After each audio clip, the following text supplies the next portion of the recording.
l'intimité avec le Seigneur Jésus-Christ, l'assurance absolue du salut de ton âme. Alléluia, alléluia. Bienvenue, bienvenue, chers frères et sœurs en Christ. Bienvenue, corps de Christ. Bienvenue, le monde entier. Bienvenue à l'IEJC International Ministry, l'intimité avec le Seigneur Jésus-Christ. C'est l'assurance absolue du salut de ton âme. Puisque tu es même esprit avec lui. Tu es avec lui chaque matin, chaque jour, à toute heure. Tu es avec le Seigneur Jésus-Christ dans le cadre de ce ministère qui est la mise en pratique d'un programme de prière à 3 niveaux qui s'inspire du modèle du tabernacle qui se déroulait dans le désert. Aujourd'hui, est-ce que le chrétien se pose la question comment ces gens de l'époque allaient-ils trouver Dieu au lieu très saint pour que leurs péchés soient expiés? Vous croyez que aujourd'hui nous ne devrions pas faire la même chose? Spirituellement, on peut trouver Dieu chaque jour. On peut arriver chaque jour au lieu très saint. C'est le devoir de ce ministère de montrer la route à l'église. De montrer la route à l'église où l'époux de notre âme nous attend, le Seigneur Jésus. Il nous attend là. Cela est possible, ça s'est passé avec tous mes mentors. Ça s'est passé avec moi et ça se passe donc chaque jour. C'est une vie. L'intimité avec le Seigneur Jésus-Christ est une vie de prière. Une vie de prière. Ce n'est pas les prières de combat, ce n'est pas tout ce qu'on fait, n'est-ce pas, au parvis extérieur. Je veux dire à l'église, hein. Ce modèle à 3 niveaux, le parvis extérieur, le lieu saint, le lieu très saint. J'aurai le temps d'expliquer ces choses. Et voilà pourquoi il a institué ce jeu spirituel qui s'appelle le quiz. Bienvenue au quiz au nom puissant de Jésus-Christ. Je prie aujourd'hui pour toi qui regarde, pour toi qui joues, parce que tu es obéissant, que la parole du Seigneur s'accomplisse. Cette parole qui se trouve dans Jean chapitre 14, le verset 23, et qui dit, je paraphrase, que moi et mon Père, nous viendrons faire notre domicile chez toi. Toi qui lis et qui médites la parole de Dieu et qui la met en pratique, au nom puissant de Jésus, Seigneur, ne tarde pas de visiter au nom de Jésus-Christ tous ceux qui jouent à ce jeu, le quiz, pour rechercher ta face, pour te trouver, pour mieux te connaître. Au nom puissant de Jésus, j'amène toute pensée captive à l'obéissance de la parole de Dieu. Je couvre le studio ici par le sang de Jésus-Christ. Et toi qui me regardes, sois aussi protégé par ce même sang, toi et toute ta famille. C'est au nom de Jésus que nous avons prié. Amen. Eh bien, tu vas être béni. Tu veux recevoir, tu veux maintenir ton salut. Il faut toujours aller au bout de cette vidéo qui ne dure que entre 15 et 17 minutes. Il faut toujours aller au bout. Quand tu as fini, tu n'étais pas encore abonné, tu t'abonnes pour recevoir toujours de nous, pour recevoir la science. Parce que tu dois connaître le Dieu que tu sers. Toi qui sers même déjà Dieu. Toi qui n'es pas encore dans la maison de Dieu, tu dois rencontrer Jésus-Christ. Nous enseignons ici comment on rencontre Jésus face à face. Je le vois chaque jour. Face à face. Le Seigneur est vivant. Alléluia. Eh bien, aujourd'hui, nous allons aborder notre quiz. Le quiz numéro 46. Mais nous répondons d'abord le quiz numéro 47, bien sûr. Et nous répondons au quiz numéro 46. Au quiz numéro 46. Ok. Eh bien, voilà. Méditez sur 1 Corinthiens chapitre 15, de 14 à 27. Moi, je médite sur tout le chapitre. Je ne mets pas de limite, mais cette génération n'a pas assez de temps pour chercher la face du Seigneur. Méditez sur 1 Corinthiens chapitre 15, de 14 à 27. Première question, pourquoi était-il nécessaire que Christ naissât dans un corps d'homme? Citez un verset biblique qui en fait mention. Déjà, c'est le verset 21. Verset 21 de ce chapitre que nous pouvons lire. Car puisque la mort est venue par un homme, c'est aussi par un homme qu'est venue la résurrection des morts. Alléluia. Dieu voulait faire une nouvelle alliance avec le monde, avec les gens qu'il a créés en sa ressemblance, en son image. Toutes les alliances avaient échoué. Alliance adamique, alliance mosaïque, alliance. Toutes les alliances que Dieu avait faites avaient échoué. Alors il a changé de tactique. Il devait faire donc l'alliance avec lui-même. Je veux dire avec son Fils. Puisque Jésus nous dit que lui et le Père sont un. Il fallait qu'il fasse donc l'alliance avec lui-même. Vous comprenez? Cette nouvelle alliance devait passer par le sacrifice. Ce sacrifice ne pouvait être autre chose qu'un homme. Parce que c'est l'homme qui avait péché et Dieu l'a rejeté. Donc il fallait que ce sacrifice prenne aussi la forme d'un homme. Mais ça ne devait plus être un homme vivant sur cette terre parce que ces hommes ont trahi Dieu. Ça devait être Dieu lui-même. La parole s'est fait chair. Dans le livre de Jean, chapitre 1, l'évangile de Jean, vous comprenez? Donc il fallait que ce soit Dieu lui-même à travers son Fils qui a pris la forme d'un homme puisque étant né d'une femme, d'un homme, alléluia, ça ne pouvait être qu'un homme pour constituer ce sacrifice expiatoire. Voilà pourquoi Jésus-Christ est né d'un homme. Nous pouvons très rapidement prendre un exemple.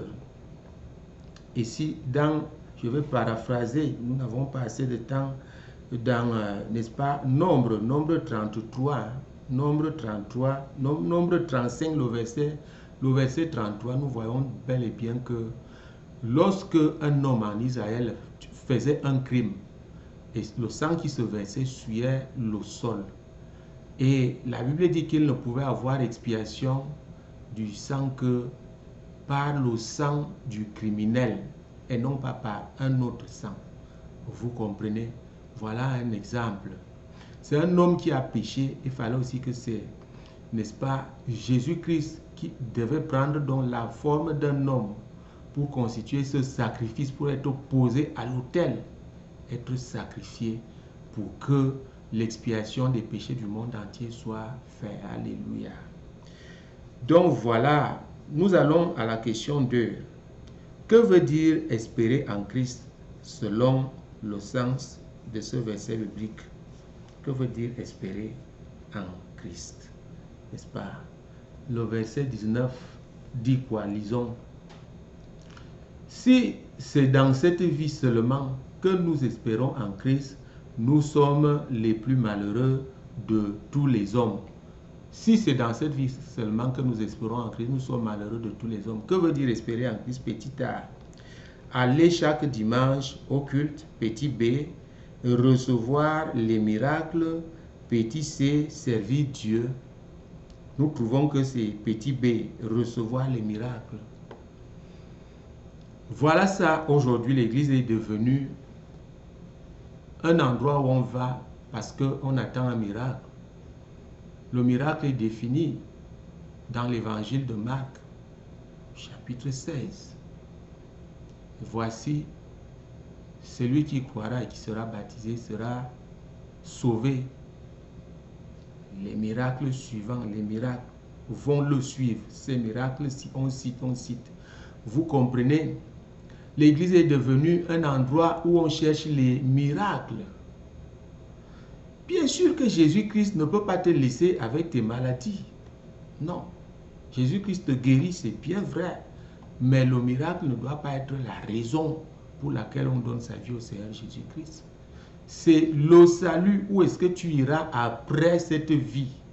Où est-ce que tu iras? Je veux bien que tu écoutes cette vidéo, que tu la repasses plusieurs fois. Pose-toi la question, tu iras où après cette vie?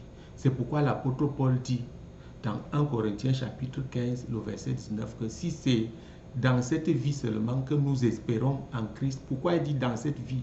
La vie selon l'homme commun, c'est l'ensemble de toutes ces choses qui sont des artifices, des choses qui brillent. Bien sûr que nous avons des besoins et tout le reste. C'est ça cette vie, c'est que je dois avoir une maison, je dois avoir un travail, je dois avoir une femme, je dois avoir des enfants, je dois voyager, je dois être élevé, je dois avoir une nomination. C'est ça que l'apôtre Paul veut dire ici. Si c'est pour ça que nous nous appelons chrétiens, nous avons cru en vain. Ça fait mal d'entendre ça. C'est le vrai évangile. Je vous dis, c'est le vrai évangile. J'ai dû attendre des années et des années pour parler comme je parle là.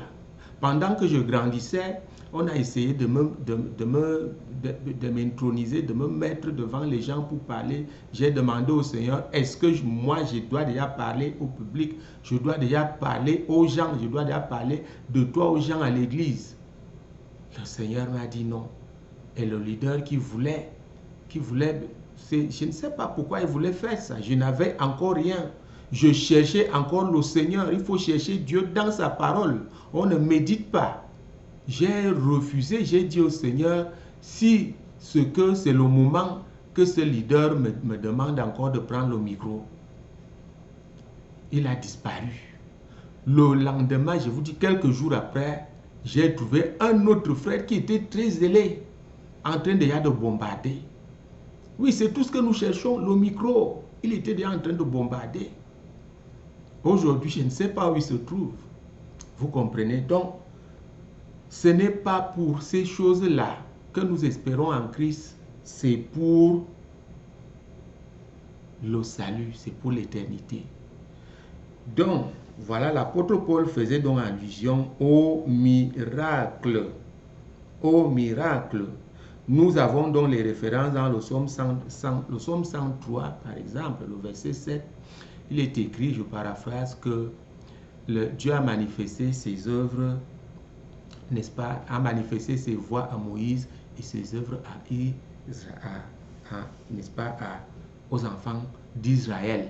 Les œuvres donc c'est ça, ce sont ces miracles-là et tout le reste. Mais les voies de Dieu, c'est cette méditation, c'est cette parole, c'est la prière. Passons rapidement à la question numéro 3. Méditez sur le verset 45 de 1 Corinthiens chapitre 15. Que représentent les termes le premier Adam et le deuxième Adam? Lisons. C'est pourquoi il est écrit, le premier homme, Adam, devint une âme vivante. Le dernier Adam est devenu un esprit vivifiant. Il y a deux adjectifs ici. Parce que pour comprendre la parole de Dieu, il faut d'abord même comprendre la langue. Le premier Adam devint une âme vivante, c'est-à-dire qu'il a reçu la vie. Il est devenu un homme. Pour vivre, Dieu a soufflé le souffle de vie sur son nez. Terre à terre, c'est ça que ça veut dire. Mais le deuxième Adam est devenu une âme, un esprit vivifiant. Un esprit vivifiant. C'est-à-dire, vivifiant veut dire ce qui donne la vie, ou donnant la vie. Cette fois-là, c'est la vie éternelle. Alléluia. Dieu a donné la vie de ce monde. C'est ça qu'on appelle la création. Il a créé, Dieu t'a créé, il t'a donné la vie terre à terre, la vie quotidienne, la vie de ce monde. C'est pourquoi tu es une créature et tu existes. Il a donné cette existence. C'est ça le premier Adam. Mais le deuxième Adam devient un esprit vivifiant, c'est-à-dire quelqu'un qui peut être sauvé. Alléluia. Un esprit vivifiant, un esprit qui donne la vie, et il s'agit ici de Jésus-Christ. Jésus-Christ est donc le dernier Adam. Alléluia. Jésus donne la vie éternelle, Dieu donne l'existence. Jésus donne la vie éternelle. Eh bien, donc par la mort et la résurrection, vous comprenez, Dieu ne peut donner cette vie qu'après la résurrection. Il est aussi né, il est d'abord né aussi comme Adam, mais il a fallu qu'il soit constitué sacrifice expiatoire pour pouvoir donner donc la vie éternelle. C'est pourquoi toi qui me regardes aujourd'hui, tu dois donner ta vie au Seigneur Jésus-Christ, afin que tu reçoives la vie éternelle finalement, en obéissant à la parole de Dieu. Alléluia. Donc voilà, chers frères et sœurs en Christ, notre quiz numéro 46. Nous passons très rapidement au quiz 47. Et je lis. Lisez et méditez sur le psaume 103 et répondez aux questions suivantes. Question 1.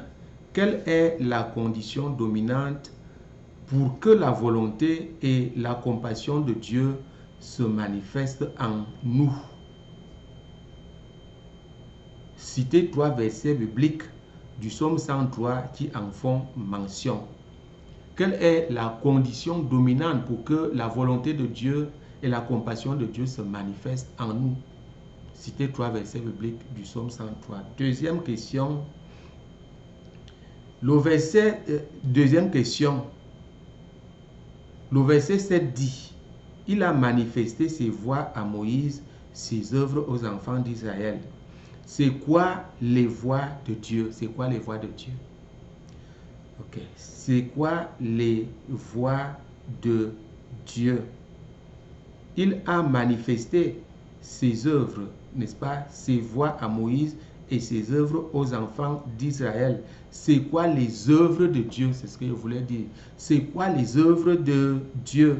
Citez 3 exemples dans la Bible. Hein? Allez dans la Bible, trouvez-moi 3 exemples des œuvres de Dieu. Vous pouvez les citer, vous donner des références. Ok. Question numéro 3. Identifiez le ministère des anges dans ce chapitre, c'est-à-dire le psaume 103. Le psaume 103.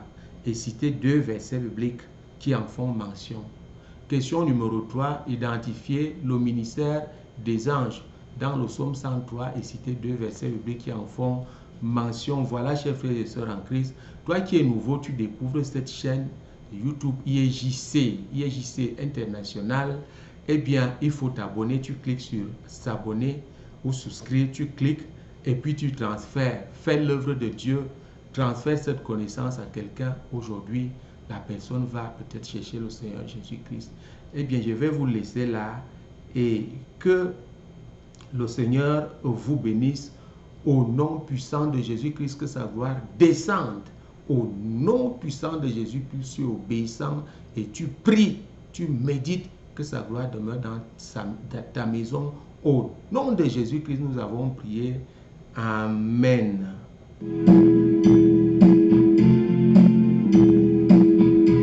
Jésus-Christ est vivant, Dieu n'a pas de fin et les miracles continuent.